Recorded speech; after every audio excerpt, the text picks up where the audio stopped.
Have you ever wondered how one small act of kindness could change someone's life, only to destroy your own in the very next moment? Imagine being a single father, already struggling to keep food on the table, and then losing your job for helping a woman everyone else ignored. Most people would walk away. He couldn't. What happened next is something no one in that grocery store saw coming. Because the woman sitting outside in worn-out clothes wasn't who she appeared to be. The manager believed he was protecting company policy. But the truth would soon shake an entire business to its core. Many people never realize how quickly we judge others by what we see instead of who they truly are. Stay with me until the end, because this isn't just a story about losing a job. It's a story about dignity, courage, unexpected justice, and the moment one quiet decision changed countless lives forever. Just say, continue when you're ready for part 1.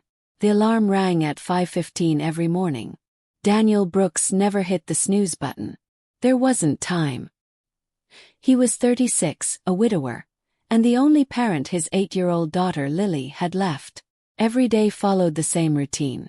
Pack Lily's lunch, make her oatmeal, walk her to the school bus, then hurry across town to the largest Green Mart grocery store before his shift began. It wasn't the life he had imagined, but it was the life he promised his late wife he would never give up on. His paycheck barely covered rent, electricity, and groceries. Some weeks he quietly skipped lunch so Lily could have fresh fruit in hers. She never knew, and he intended to keep it that way. At work, Daniel was known for something unusual. Not speed, not sales, eagerness. He remembered elderly customers' names.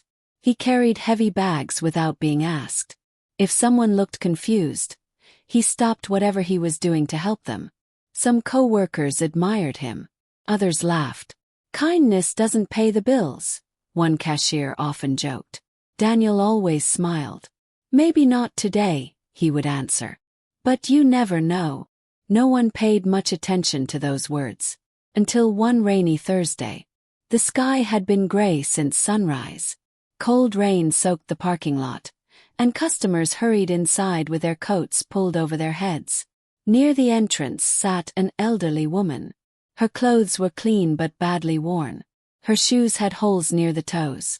A small suitcase rested beside her, looking almost as tired as she did. She wasn't asking for money. She wasn't bothering anyone. She simply sat there quietly watching people pass by. Hundreds walked around her as though she didn't exist. Some frowned. Others whispered. A few pulled their children closer. Daniel noticed something different. She looked exhausted.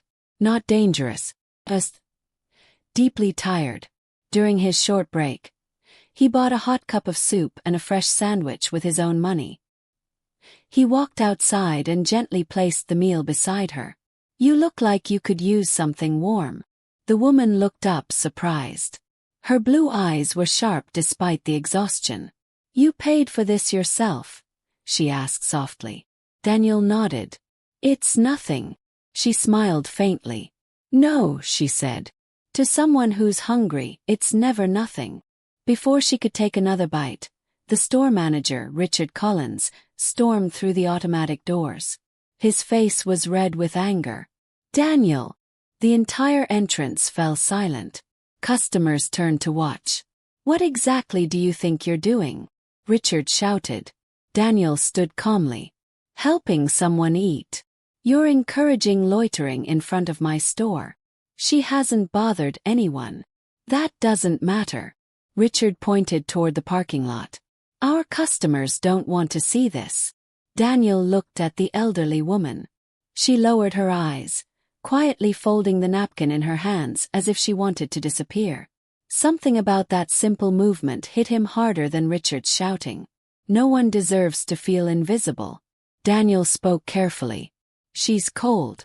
She's hungry. That's all I saw." Richard's patience snapped. "I've warned employees before. We do not interact with people hanging around the property." Daniel frowned.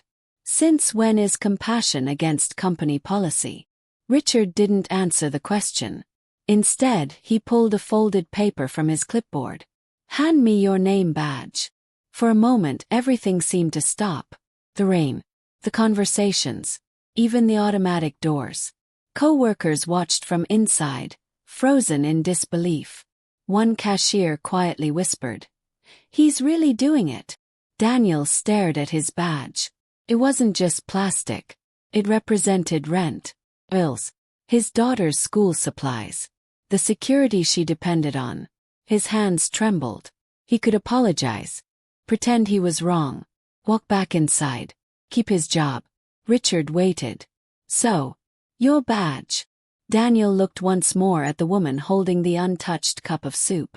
Then he slowly unclipped the badge from his shirt. "I hope," he said quietly, placing it into Richard's hand, "none of us ever needs kindness from a stranger." Richard turned without another word. "You are terminated, effective immediately."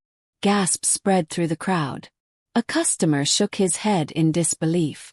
An elderly man muttered, "I've never seen someone fired for feeding another human being." Daniel picked up his backpack. He forced himself to smile at the woman. "It's okay." But instead, nothing was okay. He had no idea how he would explain this to Lily. He had no idea how they would survive the coming weeks. And as he walked away through the rain, he never noticed the elderly woman quietly reaching into her old suitcase, where something completely unexpected was waiting to be revealed.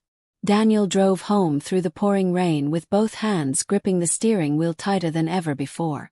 He had been worried before. Now he was terrified.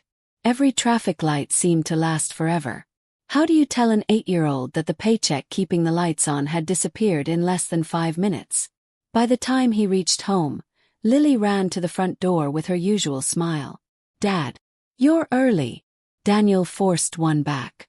"My shift ended sooner today." Children notice more than adults realize. Lily tilted her head.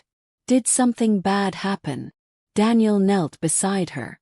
"Just a difficult day." She wrapped her small arms around his neck. "It's okay. Difficult days always end." Her innocent words nearly broke him. That evening, while Lily colored at the kitchen table, Daniel quietly opened the drawer where he kept their bills. Rent, electricity, car insurance. The numbers refused to change no matter how many times he looked at them. He sighed and folded the papers away before Lily could see. Across town, inside Green Mart headquarters, the atmosphere felt strangely different. Store manager Richard Collins was feeling unusually pleased with himself. Several employees had questioned his decision. He dismissed every one of them. "We have standards," he repeated. "If people think this store welcomes homeless people outside the entrance, customers will stop coming." Some nodded without speaking. Others exchanged uncomfortable glances. One employee finally asked, "Did Daniel really deserve to lose his job?" Richard answered without hesitation. "He made his choice." Just then Richard's office phone rang. The caller ID displayed only one word. "Executive office." His confidence instantly faded. He straightened his tie before answering. "Richard Collins speaking." A calm voice replied, "I'd like a full report about today's dismissal." Richard smiled politely. Of course. It was a simple disciplinary matter. The voice interrupted him. "Was it?" Richard hesitated. "Excuse me. We've received an unusual inquiry concerning the woman outside your store." Richard frowned. "What woman?" "The elderly lady your employee helped." Richard laughed nervously. "Just a homeless woman causing problems." Silence. Then came 4 words that made his stomach tighten. "Are you certain?" For the first time that day, Richard wasn't. Meanwhile, Daniel sat quietly after Lily had gone to bed. His phone buzzed. Unknown number. He almost ignored it. Instead he answered. "Hello." A gentle female voice spoke. "Mr. Brooks?" "Yes. My name is Margaret."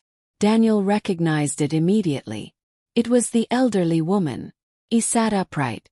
"I hope I didn't disturb you." "No. I just wasn't expecting your call. I wanted to thank you." "You already did." "No, she replied softly. I don't think I have. Daniel smiled despite everything. You really don't owe me anything. Margaret became quiet. Then she asked a question that caught him completely off guard. If helping me cost you everything, would you still do it again? Daniel didn't answer immediately. The room was silent except for the ticking kitchen clock. Finally he spoke. Yes. Margaret sounded surprised. Even knowing what happened. Daniel looked toward Lily's bedroom door. I want my daughter to grow up believing kindness is worth something. If I teach her to ignore people when life becomes inconvenient. He paused. Then I've lost something far more valuable than a job. For several seconds, neither of them spoke. Margaret's voice was softer now. Your parents raised you well. Daniel smiled sadly. My mother always said that someday we'd all need someone else's kindness. And today, Margaret whispered, you reminded me she was right. She thanked him once more and ended the call. Daniel placed the phone on the table. He had no idea why the conversation felt so unusual. It was as though Margaret had been asking about far more than a bowl of soup. The following morning, Green Mart's regional office received an unexpected visitor. She arrived in a simple gray coat, the same worn shoes, the same old suitcase. Security barely looked at her before asking politely, Ma'am, can I help you? She smiled. Yes. I have a meeting with the company's owner. The receptionist almost laughed. I'm sorry, appointments are required. The woman calmly reached into her suitcase. Instead of spare clothes, she removed a slim leather folder. Inside was a gold identification card that instantly drained every bit of color from the receptionist's face. Hands began shaking. The receptionist stood so quickly her chair rolled backward. I'm so sorry, ma'am. Within seconds, executives who rarely left their offices came rushing into the lobby. Every employee nearby stopped working. No one could believe what they were seeing. Richard Collins was called upstairs immediately, convinced he was about to be praised for protecting company policy. He straightened his jacket, adjusted his tie, and walked confidently into the executive boardroom. The confidence lasted only until the doors opened. At the far end of the table sat the same elderly woman. The cup of soup Daniel had bought the day before rested beside her. Margaret slowly looked up. This time there was nothing fragile about her presence. The room was completely silent. Then she spoke one calm sentence that made Richard realize his career had just taken a terrifying and completely unexpected turn. So, Mr. Collins, would you like to explain why my best employee was fired from my own company? The alarm rang at 5:15 every morning. Daniel Brooks never hit the snooze button. There wasn't time. He was 36, a widower, and the only parent his 8-year-old daughter Lily had left. Every day followed the same routine. Pack Lily's lunch, make her oatmeal, walk her to the school bus, then hurry across town to the largest Green Mart grocery store before his shift began. It wasn't the life he had imagined, but it was the life he promised his late wife he would never give up on. His paycheck barely covered rent, electricity, and groceries. Some weeks he quietly skipped lunch so Lily could have fresh fruit in hers. She never knew, and he intended to keep it that way. At work, Daniel was known for something unusual. Not because he was the fastest, not because he sold the most, but because he never treated people like they were invisible. He remembered elderly customers' names. He carried heavy bags without being asked. If someone looked confused, he stopped whatever he was doing to help. Some co-workers admired him. Others laughed. Kindness doesn't pay the bills, one cashier often joked. Daniel would simply smile. Maybe not today, he would reply. But someday it might. No one thought much about those words. Until one rainy Thursday. The parking lot glistened under cold rain as customers hurried inside with their heads down. Near the entrance sat an elderly woman. Her coat was faded. Her shoes were worn through. A small suitcase rested beside her. She wasn't begging. She wasn't speaking to anyone. She simply watched people walk past as though she had become part of the sidewalk. Hundreds ignored her. Some looked away. Others judged her before taking a second glance. Daniel saw something different. She looked tired. Not dangerous. Just exhausted. During his break, he bought a bowl of hot soup and a fresh sandwich with his own money.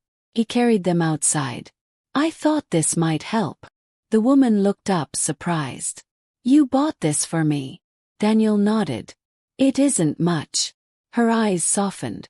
"To someone who's been forgotten, it's more than you know."